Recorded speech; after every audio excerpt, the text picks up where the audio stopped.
is something called Hell Week. Anybody ever heard of that? Right? And for the uninitiated, it's a 5-day fun fest consisting of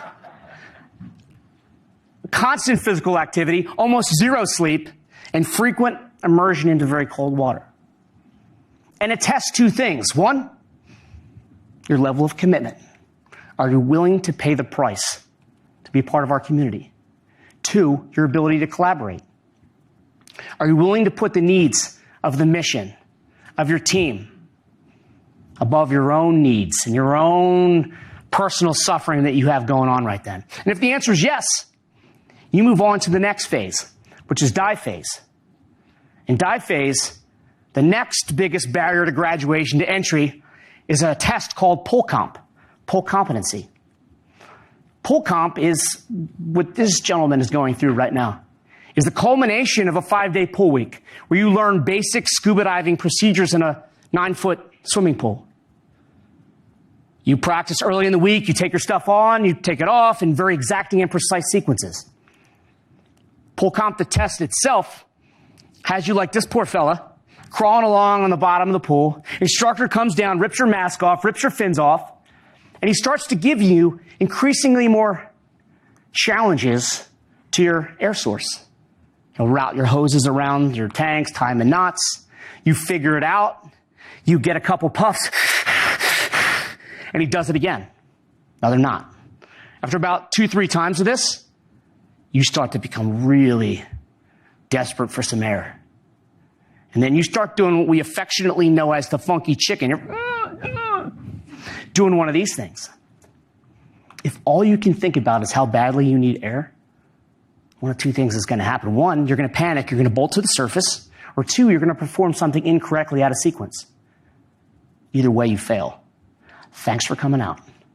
See you later. Now, about 15 years ago, they were having such a hard time getting guys through this portion of the training. They're only getting 1/3 of the candidates through this training. Now, these are guys that are committed. They would run through a wall for one another. Yet when they get here on that X, in that acute, stressful situation, they panic. They can't process. It's a fight, flight, or freeze, and they lock up, and they do something wrong, or they panic. And so, like, well, what are we going to do? We need guys on the battlefield, but we're sure not going to lower training standards. Like, all right, well, what's the answer? Well, they looked at the various communities in professional sports where you have people that have to perform day in, day out in the most high-stakes situations for them. And they came away with performance psychology that we used. They came away with a few techniques that the instructors there started using with the candidates. The same techniques that we used when we created this program for the Navy called Warrior Toughness. To be able to have the right response, where you respond with the right action. You don't react blindly in panic. So we came away with these techniques.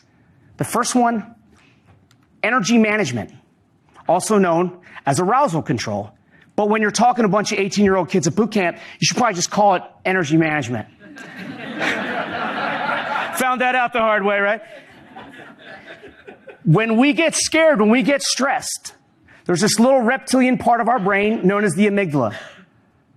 And it takes 1 of 30 billion nerves to turn that on. And when it fires up, and if it fires up too high, and you're in what we call the black, you lose your ability to think critically. You lose your ability to learn new information. You lose your fine motor skills. And you make the wrong decision. You panic. What we want to do is dial that stress response down. So you have the kind of stress that helps us, that sharpens our focus, that elevates our level of performance. So we got after this a couple ways. First, brilliant on the basics. Already heard of it, right? Knowing our material over and over again so they can execute it at a near reflexive level. The second piece is we walk them through box breathing. When I do workshops, we'll go through these different breathing techniques.